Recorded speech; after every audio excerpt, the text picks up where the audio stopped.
Here. What's up, guys? Happy hump day. Happy Wednesday, February 16th, 2022. Literally seconds, moments, minutes before the scheduled start time. Technical difficulties, man. And sometimes computers let you know, man. It's almost time. I don't know, man. It might be time. What's up, guys? How we doing? Shout out to Brody, Quinn, Josh in the chat. He's also on the stream. What up, Chris Smith and Jack? Mo bounce back? Anyone? Just might. I'm joined today by the smartest guy you know, Josh.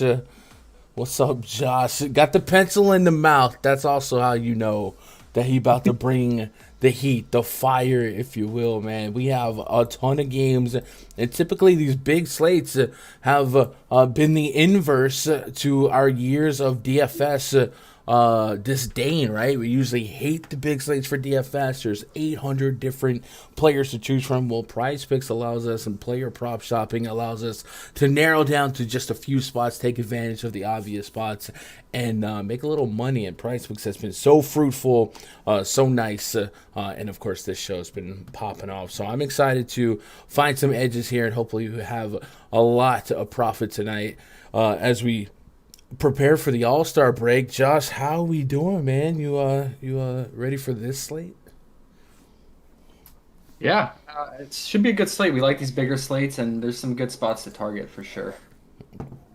Yeah, and a couple bits of news, and anytime you get a big slate like this, you might get extra value usage rates, uptick, downtick, and we manipulate those numbers here. And I think that's one of the things we're better about doing than some of the other spots that might provide content for player props. So if you're new to the player prop market, new to PrizePicks, where you got less than a month under your belt, it's real easy to click on a player and say, oh, he's hit this in 3 of his last 5, 4.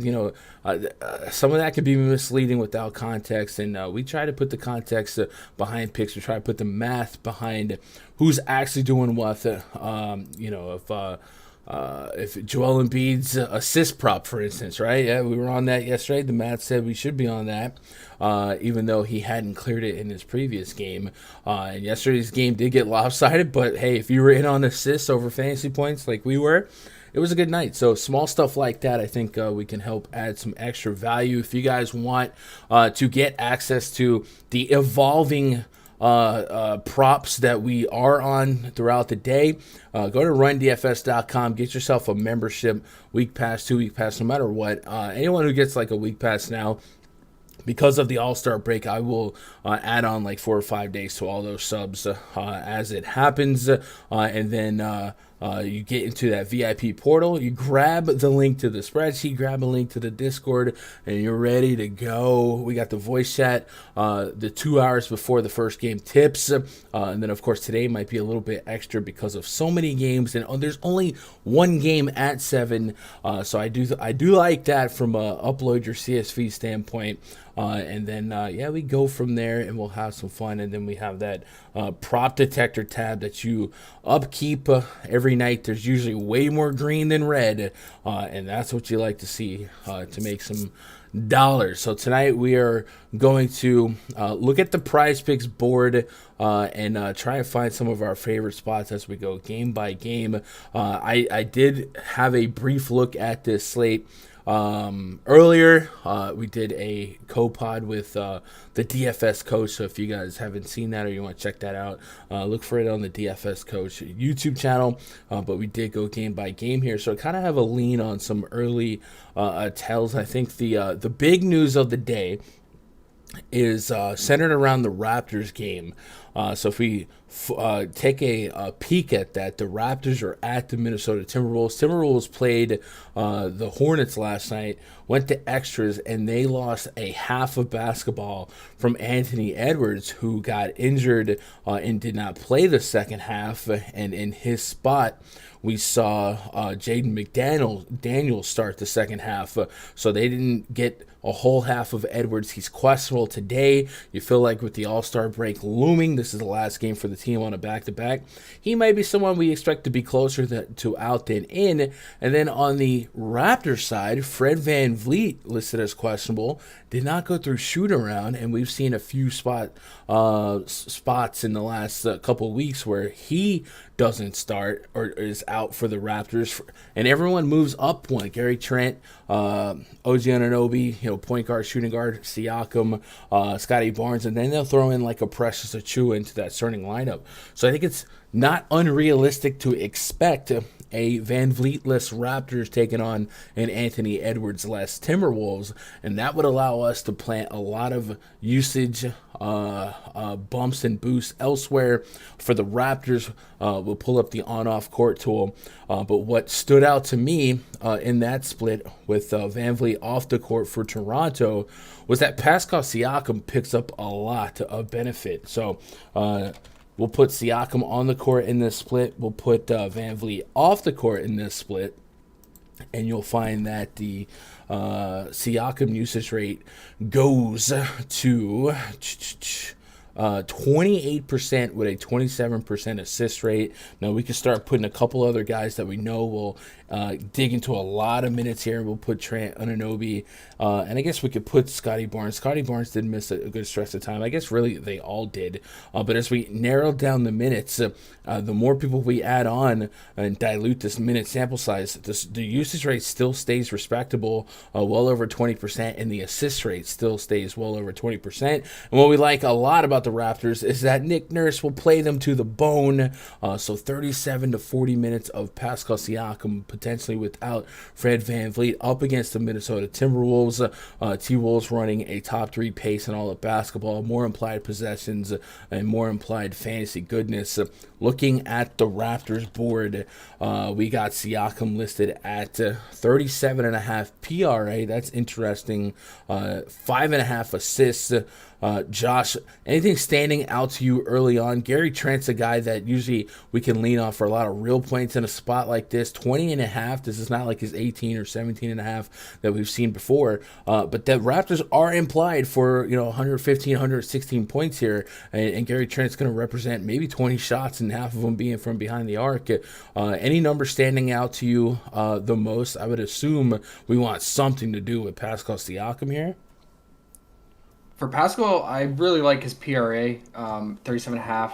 We saw what the Hornets did to the T-Wolves last night.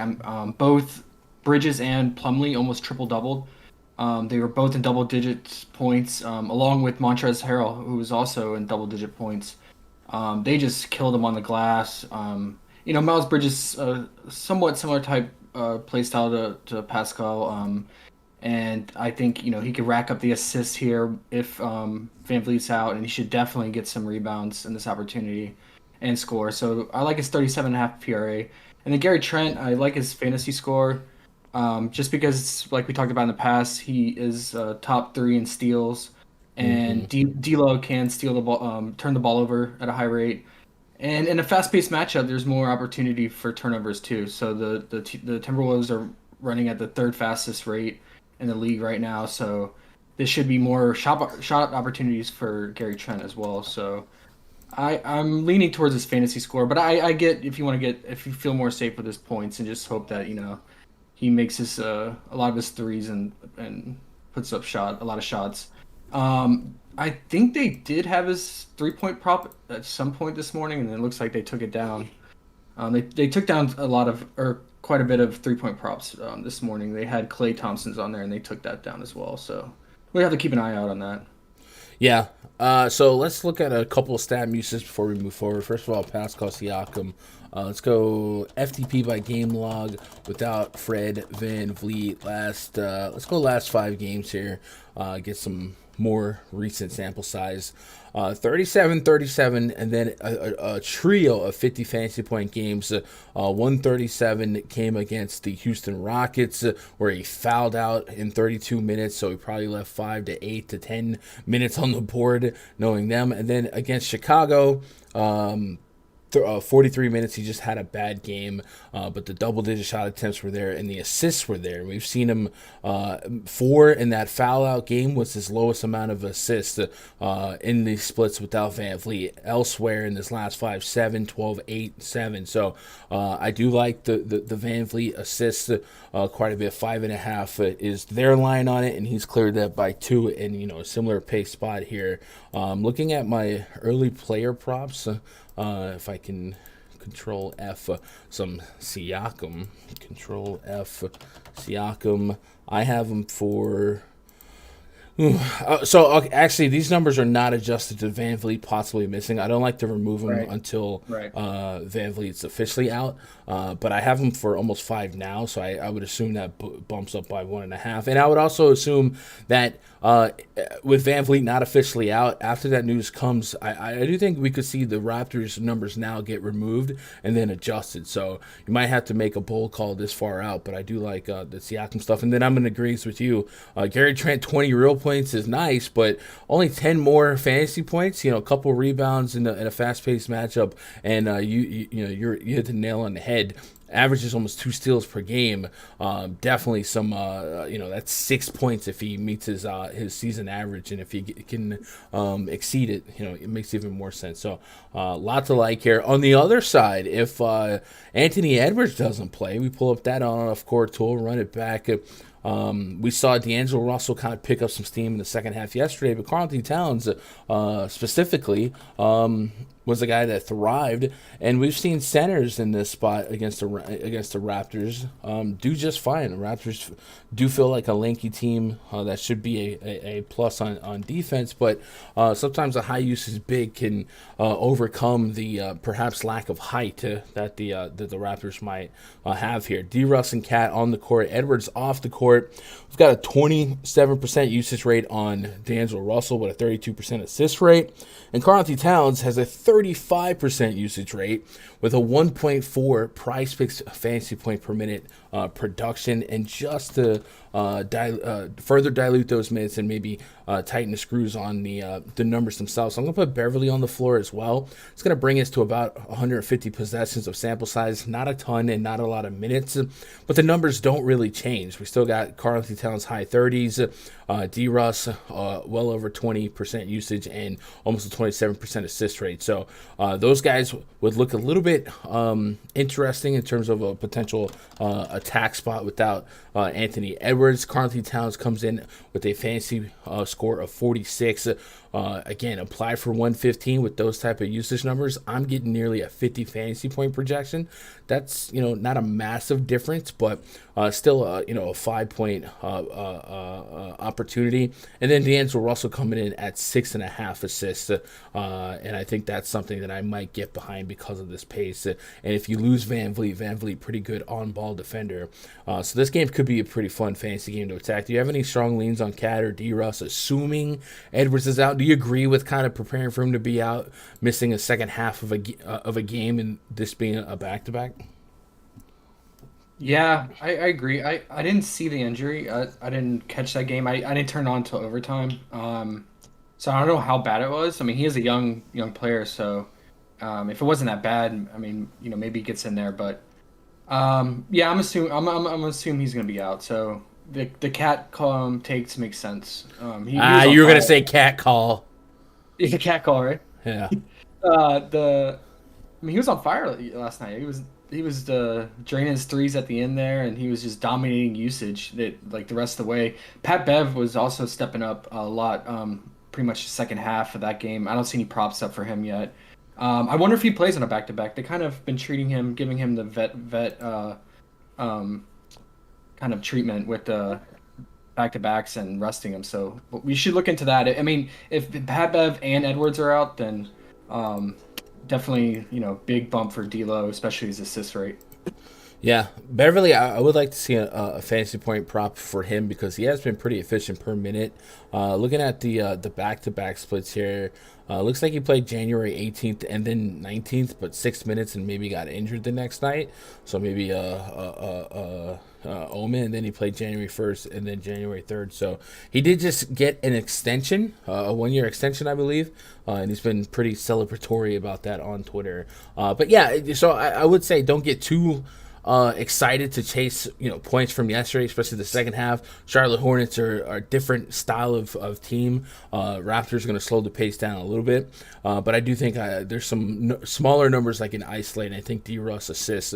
What would be the best cat prop to get some action on if we wanted to force that? The usage rate being what it is, what do we say? It's at high 30s, so almost 40%. Would it be taking a shot on real points at 24.5? It feels a little bit aggressive, but that's a number that he's cleared 3 of his last 5. And then I guess it's worth doing a stat muse of Cat without Edwards. So let me do that real quick. Carthy Towns, FTP by game log without Anthony Edwards. Let's go last 5 games. Keep it tight on the sample size, and we're looking for over 25 points. And he's got 26, 24, 28 in 3 games without Anthony Edwards. And the 1 game where he hit his under was against Dallas in 34 minutes. So I guess maybe I would be on the real points for Cat at 24.5. Yeah, I would say the points are rebound because the Raptors do.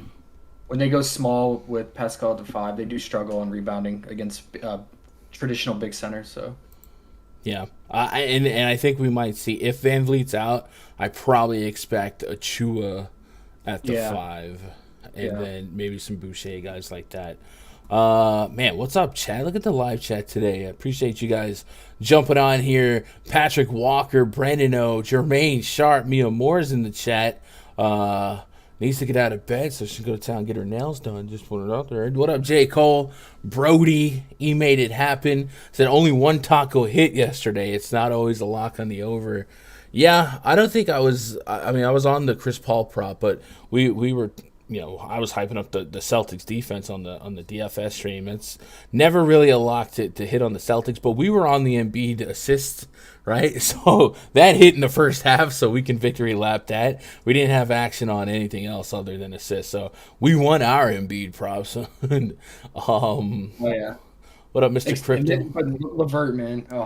Oh, dude, yeah, that was the one. If LeVert hit, man, not only that, so LeVert was my only, basically, I think the only miss I had last night.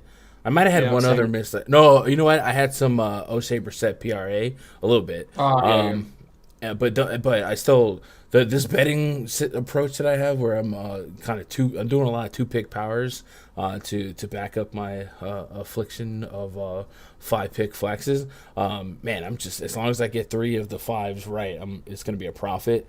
And then I just had a situation earlier today. I think you sweated it too, where freaking one of these Call of Duty nerds hit by the hook, man. Oh. Yeah. So it was like a painful way to win $300. Anyway, what up, Pete's Card Shop? What up, Garrett 420 says best cat prop. I'm thinking points, but definitely wouldn't push back on rebounds. Crypto says when Siakam isn't playing center, seems to hurt his rebound prop, kind of like Julius or any other for playing F5. That makes sense, especially when he's doing a lot more ball handling. What up, Desmond? Do you have access to that spreadsheet for sale? Yeah, it's behind the paywall at rundfs.com. How are you? What's up, Pete? I own 3 shops in the Northeast, man. That's cool. What? I don't know if that's like a gimmick account or what, but shout out to you, Pete, and those successful shops in the Northeast. Messi and CP3, ouch. Oh, okay. I didn't play the Messi prop. What are you going to do? First time we're here, just need good props for tonight. I've been getting so close, and I'm 0 for 4 in parlays already, man. Man, parlays is... It's not the wave, man. It's not the wave, but I get it. You wanna make that big cash.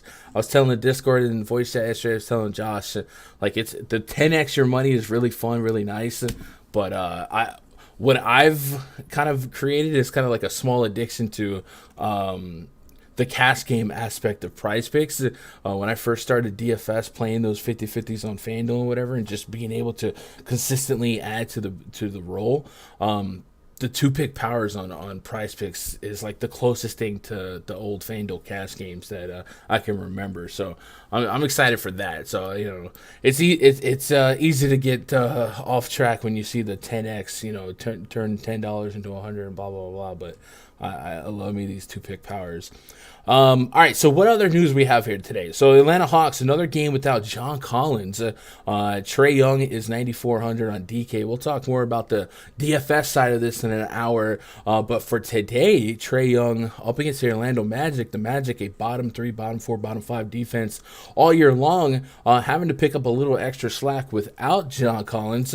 I think we might get behind some of these props. Trae Young was one of the guys we were on yesterday for assists. If we pull his numbers up this season and we put Trae Young on the court, we take off Mr. Collins, you'll find that Trae Young, who we basically expect to be 30 real points, 10 assists, and go from there day to day, has a 37.7% usage rate without John Collins on the court and a 39% assist rate. If we put Capella in the mix, and maybe we'll put like a Herder or something like that in the mix, just to dilute the minutes a little bit, and replicate what might happen today a little bit more, that usage rate stays high 30s and the assist rate actually goes up to 50%. So if we look at the board here for the Atlanta Hawks, I think Trae Young is the first guy I'm looking for, and that 9.5 assists is the first number I'm thinking about. Now, it was at 8.5 yesterday against Cleveland, and we hit, barely, but we hit 9.5 assists for Trae Young with a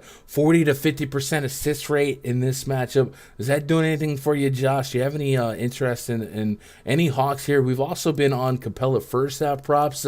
I do think that's a little bit different now, but without John Collins in 2 games, he's played 30 minutes, so maybe we can still take advantage of a suppressed projection. They got him at 23.5 PRA, 30 fantasy points, and I'm pretty sure I've got him for a little bit more. I've got him for almost 40 fantasy points, Trae Young, by the way, I have for 56 fantasy points. They got him for 47. Any favorite Hawks props? I just don't like attacking Magic. I don't like playing teams against the Magic. I don't know what it is. I can't figure out those games. They tend to go against the spread, and when you think they're going to get blown out, they don't, and then they end up getting blown out the next game. Right now, it's a stay away spot for me. Okay, so I actually brought that up earlier. The 6-point spread actually surprised me a little bit, because the Hawks, if we let the team metrics do the talking here on the season, at least, the Atlanta Hawks have the 3rd best offensive efficiency in basketball, and we already know the Orlando Magic do not. Magic have a bottom 3 offensive efficiency in basketball. I think what's keeping this game live is, one, the Atlanta Hawks have a bottom 4 defensive efficiency, and they're catching a back-to-back here, and maybe, I don't know, I guess maybe I could stat muse Atlanta Hawks defensive rating without John Collins last. Let's just put this season. I don't know that there's many games of sample size here, but it's 120. Jesus H, 124.2 defensive rating without John Collins, and then with John Collins, it goes to 114. So they lose 10 points in the defensive rating. Maybe that's, Vegas knows more than me. Maybe that's what's keeping this game a little bit more competitive. Maybe it's the back-to-back, and maybe it's more so no John Collins. And this would be their 3rd game in 4 nights. So there's enough going in the Magic direction to kind of believe in this 6-point spread, keeping this game a 4-quarter affair. So I don't know, just some food for thought. Yeah, and the problem is, like, when they stay close in games, Wendell's doing his usual thing and he's their top offensive production, but then you have either Cole going off or Suggs going off, and they cannibalize each other. So you're kind of rolling the dice and throwing the dart. Okay, which guard is gonna dominate the ball handling, the assists, and the points? So it's too risky for me on a slate this size. Last 3 games for the Magic, Wendell Carter's been pushing 30% usage rate. He's at a 34 fantasy point projection. I got him about 40 fantasy points, and this is PrizePicks scoring. Do you have any interest in the Magic? I think Wendell Carter's like the only guy I want to put some money on in a parlay style. Yeah. I mean, he's playing great right now, and he's their centerpiece. So he's probably the most trustworthy on that squad. All right, where do we go from here? So Boston Celtics look like they could be without Marcus Smart and Robert Williams today. Al Horford on a back-to-back. I'm gonna be honest, against the Pistons, still probably gonna be sizable favorites. I definitely had no interest in the Pistons. Smart to White, I think, is more of a lateral than people might expect. Smart gets a lot of hype for his defense. Derek White is a really solid defender in his own right. The only thing that might get a little bit different is the front court for the Celtics. Yesterday we were on Horford rebounds, and it was a sweat. He got 2 quick early fouls up against Joel Embiid. It happened. Assuming he plays here in night 2 of a back-to-back, this front court did include Daniel Tice into the mix yesterday, Grant Williams, but the rotation is a lot thinner. I don't know that I'm running to Horford on a back-to-back, but do you have any interest just because the Celtics could be without 2 starters today? Maybe. The Celtics, man, can we just talk basketball for a minute? Like, the Celtics, are they the real deal, or is this just like some That defense, man, I swear, I mean, nine, yeah, yeah, 9 game win streak, won 11 of 12 games. They're the first team to win, I think, 3 road games in a row by 30 plus points in NBA history. Like, they're just they're playing lights out. With that said, we've seen this game before recently, and it got ugly really quick. And the Celtics kind of treated it like a scrim game where they were just chucking up threes for the fun of it. I think Tatum had like almost 25 shot attempts, and he was just every time he got the ball, he was pretty much shooting from 3. I get it with Robert Williams. If he's out again, you can maybe get to Horford, but I mean, I believe he's doubtful, by the way, just to. He's doubtful. Okay, it's still risky. I mean, Horford, with being a vet, like if it gets out of hand early in the first half, like his minutes will go way down the second half. So, Speaking of first half, NBA first half props for ye old Celtics. Tatum 13.5 real points, 23 fantasy points. Jaylen Brown 12.5 real points, 20 fantasy points. And then Derek White's at 8.5 real points, and Al Horford's 4.5 real points. Derek White, by the way, he was something stupid like plus 41 or something yesterday in 28 minutes. Incredible numbers that don't actually matter, right? It's not Al Farouk Aminu, but whatever. And, I think I'm kind of with you though. Like, nothing warm and fuzzy here, and even without Robert Williams, who was out yesterday, and potentially without Marcus Smart, who missed a big chunk yesterday, the Celtics were still clamping up a Sixers team that, they didn't have Seth Curry. They're waiting on Harden. But Joel Embiid's literally the MVP favorite right now. So you shouldn't be smoking an MVP favorite by 70 points, and that's what they're doing. And this Pistons offense is bottom 2 in basketball in terms of offensive efficiency. So not a lot to have the warm and fuzzies about. We'll move on to another game that I think is a little bit more fun for not just DFS, for prop hunting. It's the Pacers and the Wizards. Kyle Kuzma, another game without Bradley Beal. Still waiting on Kristaps Porzingis. Rui Hachimura has a Q tag on him. Daniel Gafford's still out. They did introduce Ish Smith into the rotation, but I think Kuzma's a guy that we would focus our eyes on. And then the Pacers, Malcolm Brogdon's questionable. It's the last game for the All-Star break. I kind of speculated yesterday that it makes no sense for them to bring him back. So I'm kind of assuming from this far out that Brogdon's not going to be in play tonight. And if he's not, we've seen that result in big minutes for Tyrese Halliburton and Buddy Hield. So those are 2 names that I think we might be interested in shopping some props for. Not quite sure what to do with the rest of the Pacers. Jalen Smith fouled out yesterday and not a lot of minutes. Lance Stevenson, a lot of people expected him to start yesterday. He didn't. O'Shea Brissett, we were on his PRA, and then his minutes kind of went down. So I think the 3 guys that feel the most safe to attack in terms of what we know in terms of 35-plus minutes, Kuzma, Halliburton, Buddy Hield. Drive the car here. Where do you want to go first? And do you agree that this game seems a little bit more fun for prop shops? Oh yeah. I mean, it's a 1-point spread, decent implied total, 2 mediocre defenses, and we got guys priced, I think too low for their amount of minutes. So I mean, Buddy Hield and Halliburton playing close to 40 minutes a game. They're fantasy points props only went up by one from yesterday. So I mean, Halliburton, we feel really comfortable about it, right? I mean, with his 38 fantasy score yesterday was 37. Hmm. He easily cleared that. So Yeah, and it was a slow burn, right? It didn't do much in the yeah, first quarter. Ended up getting yeah, there anyway, and it was an uphill battle the entire game against the Bucks. They kept it in there long enough, strong enough. With Buddy Hield, we talked about it on the DFS stream. For stay close with the Bucks. You have to chuck a lot of threes. You're gonna have to hit a lot of threes, and yeah, Buddy Hield is liable to go 0 for 14. But yesterday the shot volume was still there, and he hit at a much higher clip than he did against Minnesota.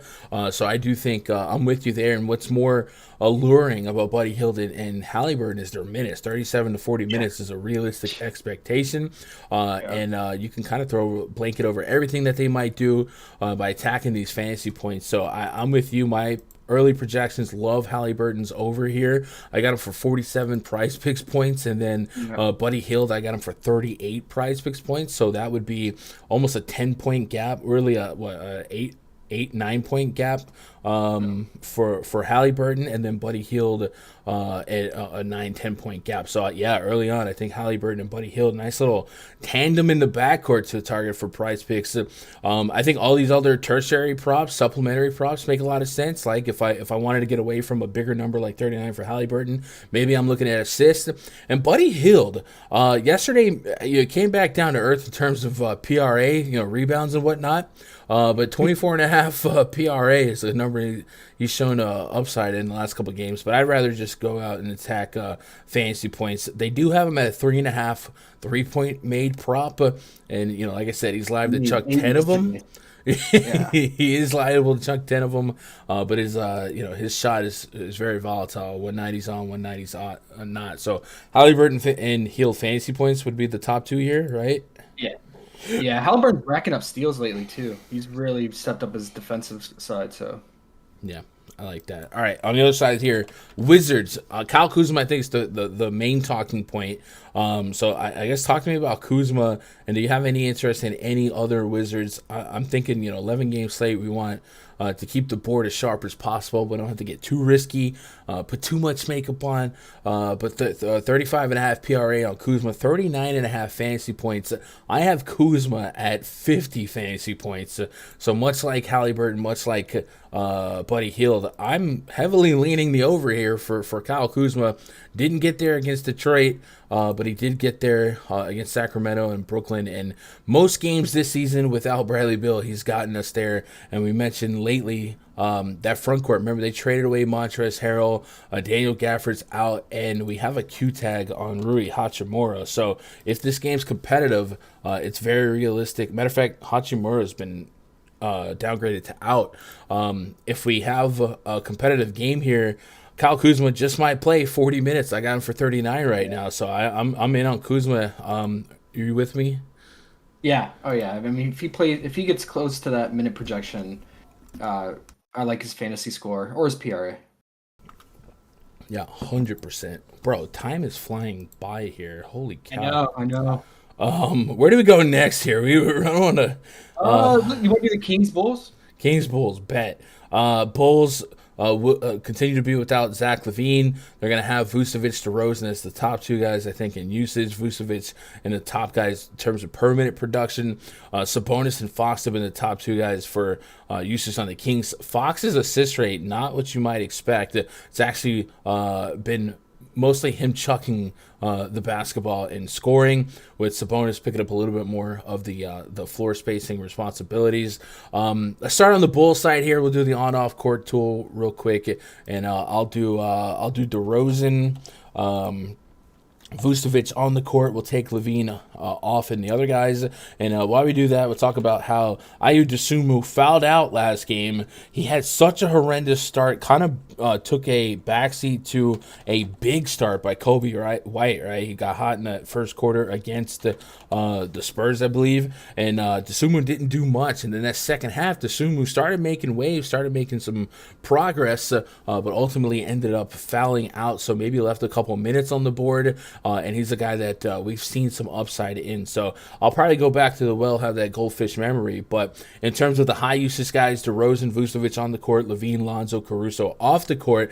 DeRozan sustaining a 30% usage rate, just insane. And he's like old Isaiah Thomas. In the fourth quarter, he flips a switch and it completely takes over. While Vucevic, maybe not as flashy, 27% usage rate for him, over a 20% assist rate. How about this? A 1.3 fantasy point per minute a production rate right now, and that's for PrizePicks scoring. And we've seen him put his rebound prop through the roof without Zach LaVine in a couple of games, and really just in general in his last 10, he's shown us 50-plus fantasy point potential game to game here. Today, I have Vucevic projected at 54 PrizePicks points. Again, we might tighten screws as the day progresses, and these numbers might start stabilizing a little bit lower, but I would have a little bit of a lean on the over on Vooch, 46 fantasy points, and then DeRozan, I hate betting 30 real points, man. 32.5 real points. That's a big asking price here. But I guess if there's anyone in the league right now that can do it against the Sacramento defense, it would be DeRozan. I think Vooch is the leading for me. DeSumo is at 6.5 assists. In this split, DeSumo has a 23% assist rate. We've certainly seen him push 7, 8, 9, 10 assists, but not as rock solid as others. And Kobe White has shown a little bit of a propensity to get some assists himself. But I think it's Vucevic that's kind of standing out to me as the guy I want to attack here.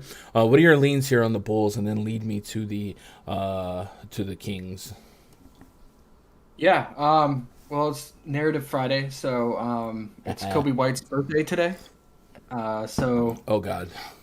Maybe he just goes nuclear from 3 and get over his point prop, but yeah, no, I mean DeRozan's going to dominate the usage, like you said. I think DeRozan is chasing a record right now. I don't know if he's like actively thinking about it, but he's close to it. So I think he's one game away. If he does it this game, he'll break the record, Wilt Chamberlain's record for most consecutive 35-plus point games shooting above 50%. Wow. So that's a big deal. That's a really cool achievement. So, if that's in the back of his mind, he's getting close to it at the end.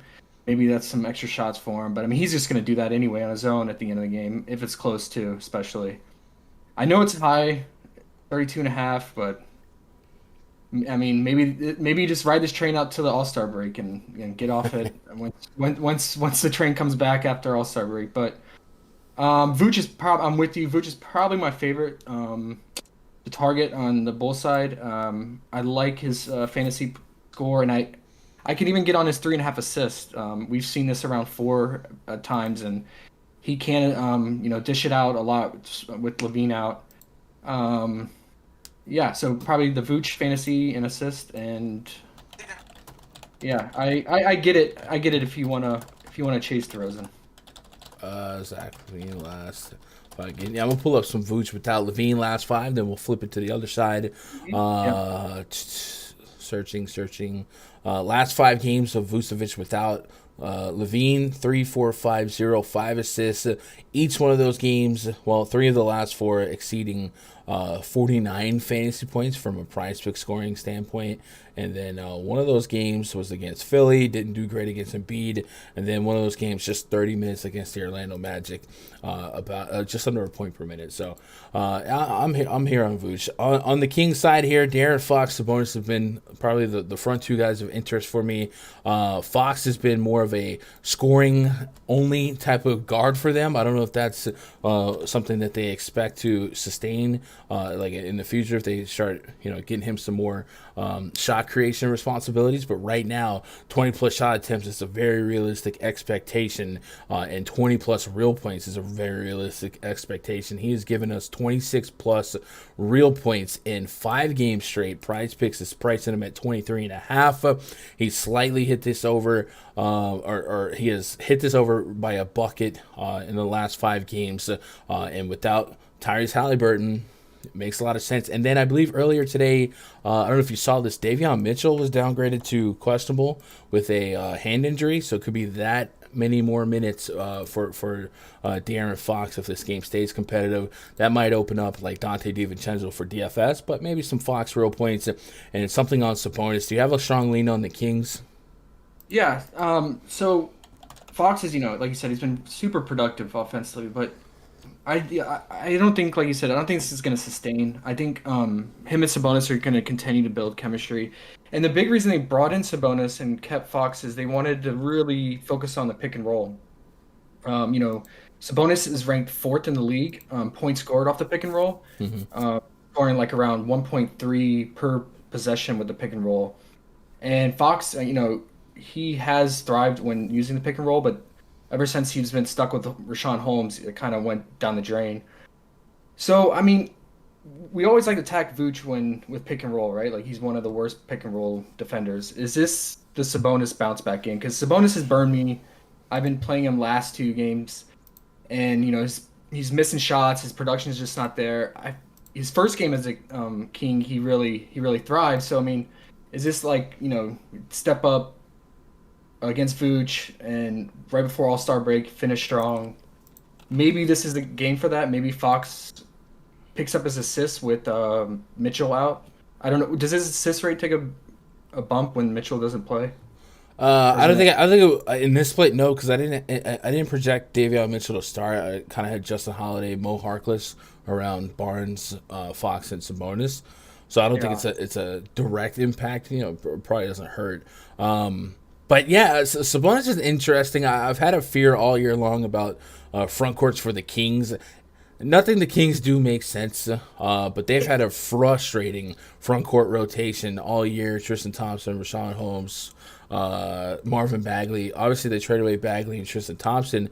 But in this last game, we saw 26 minutes of Sabonis. He lost a few minutes there deep in the fourth quarter, or excuse me, lost a few minutes in the fourth quarter against the Brooklyn Nets. Didn't play a ton in the third quarter. And in those minutes where they maybe could have used him a little bit more, we saw a little bit more Chemezi Matu, and Rashawn Holmes saw 22 minutes of action. So I am fearful that they're just a dumb team and we don't get 38 minutes of bonus like sometimes we were able to enjoy in Indiana. So that has me shook. It wouldn't make sense to make this trade and not use them, but nothing the Kings do makes sense. So I'm skittish there. But if you gave me 34 minutes of Sabonis, I would expect greatness, and especially with a 232 total. Yeah, I mean he's at 40 fantasy points. I mean he's that's his lowest I've seen him. So yeah, I don't know. I'm with you though. J. Cole's the only reason he didn't play was a blowout. I mean, yes, but also like no, right? Like he lost half of the fourth quarter, where other starters didn't lose as much. They didn't close the game, obviously, but Justin Holiday, De'Aaron Fox, DiVincenzo kind of bring it. And I guess you could also argue that the Nets are somewhat smaller, but they had Drummond that game. Looks like he was on the court for almost all of Drummond's minutes outside of a couple in the fourth and a couple in the third. So maybe it was a size thing where Drummond wasn't on the court. They felt like they needed to go small, use Rashawn Holmes, and maybe in this case, Sabonis sizes up better against Vucevic. So if we match him minute per minute with Vucevic, which would be a lot better for his output, then yeah, I can get behind that. But I just hate how unpredictable the Kings are. But this 230 plus total makes me interested in, and like we said, the De'Aaron Fox real points. Harrison Barnes came back to earth. We had noted he had been just obscenely efficient when it came to scoring. He's down to 15 and a half points on his prop here. Only scored 6 against Brooklyn. Now I don't expect 6. 15 and a half for a 13, or excuse me, a 230 plus total. I have a little bit of interest in that. He'll likely flirt with 10 shot attempts, and then up until this last game, he was getting to the free throw line quite a bit, 9, 10, 12, and that was giving him a solid floor for his real points. I'm probably going to stay away on an 11-game slate here again, but just something to note. Moving on here, I'm trying to squeeze in some more interesting games. Let's go Spurs and Thunder. The Thunder are going to be really, really short-handed. No Lou Dort, no Shai Gilgeous-Alexander, no Ty Jerome, no JRE, no Kenrich Williams. Do not pass go. Josh Giddey should hopefully continue playing well over 30 minutes. He had a couple games where he was limited to around 30, and we've seen that hit the over in his last two games. He's got a couple of fun props. We were on his assist prop in that Knicks game, and he cleared it by a mile in the first half. If I pull up Josh Giddey here and I take off, I guess I just want to take off Dort and SGA and really not worry about the rest, because this is, a who's who of who is that. Giddey on the court with Dort and SGA off has a 38% assist rate. So if we can plant big minutes on him against a higher paced team like the Spurs with a little bit of inflated total, I think Giddey has some meat on the bone on a couple props. Assist at 8 is intriguing. He's cleared that in his last two games, but maybe he's just one of those guys where if you watch his game, he stuffs the stat sheet. He does a little bit of everything. Rebounds, a triple-double against the Knicks. They did go to overtime, but back-to-back triple-doubles. So maybe we just throw a blanket over him by hook or by crook. Would you maybe have interest in his PRA or his fantasy point projection? I am for 47 right now. They list him at 36. That's a 10-point gap. Yeah, yeah. I would probably say fantasy score then, because it's only a difference of 2 between the fantasy and the PRA, right? Um, and I mean, yeah, this guy's been just each month getting progressively better, right? So in November he started off 10 points per game, and now in month of February he's at 16 points per game. His assists per game have gone up to 8 from 6. He's just I think he's really benefiting from SGA being out, obviously, and just Mm-hmm. getting more experience under his belt. So I get it. So my main concern with this game is a blowout risk. So I mean, San Antonio, last time they played them, they blew them out, and Thunder were more healthy then.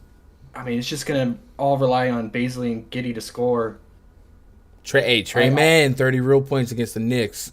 I think he'll pick up. I think yeah. you assume he picks up some of these scoring, and probably him and I don't want to lean on Aaron Wiggins too much, so we're going to do a lot of that in DFS tonight, unfortunately. But Trey Mann has a 22% usage rate in this split. That would be second on the list. This list, I think him and Darius Baisley would be guys to prop up this team. But Trey Mann would probably be somebody that I expect to help the cause here for Josh Giddey to keep this game close. And like I said, he's coming off a 30 real point game. So you chop that in half. Maybe he's somebody we get on. But I get what you're saying. Like it's hard to trust anyone on the Thunder at anything. Yeah. But we are getting to a point where they're so short staffed that big minutes is what we should expect for Giddey. I have Trey Mann, Giddey, and Baisley all for 34 plus minutes tonight. And take that for what it's worth. But I think against the Spurs have a susceptible defense. They definitely take a little bit of a hit without Derek White. And while the Thunder's been one of the worst offenses in basketball, I think the worst, and you don't expect it to be better without SGA, without Lou Dort. Minutes equal money, and this might be a spot where a blowout might not matter, like in terms of keeping them on or off the court. Yeah. Oh, I mean, they did bump up his assists and rebounds. They both open at 7.5, and I think the other sportsbook have him at that, and so the Prize Picks bumped him up to 8 for both. So I'm with you on the fantasy points. I could get on that. All right, and where do you want to close out tonight? We got your Warriors on the slate hosting the Yeah. Nuggets. Is that a spot? Yeah. Yeah. All right. I guess we'll talk about the Warrior side. Warriors, without their regulars, with the Nuggets, it's usually for me Jokic and move on. But do you have a lean here on Clay and Steph? Well, I always like the Clay 3-point prop at home, and I think Prize Picks caught on. So they had it up last night, and then they took it down late last night. So I don't know if they're going to put it back or not. If they put it back, I'd want to get on that. Um, but I'm more keen on the Nuggets side. So this is like absolute smash spot for Jokic. The way the Warriors have been playing as of late, they're really tired coming to this last home stretch to All-Star break. They're getting just absolutely destroyed in the paint. They're asking guys like young guys like Kuminga to step in and like try to fill in Draymond's role, and to help defend the paint. rebound, and I mean, at times he's there, but he's a young guy. He's given up. There's weaknesses and holes there. So, I mean, Jokic should just feast. I mean, so his PRA is probably one of my favorites. His fantasy score, I just really see him commanding and dominating this game. Yeah, he should fill all the stat lines.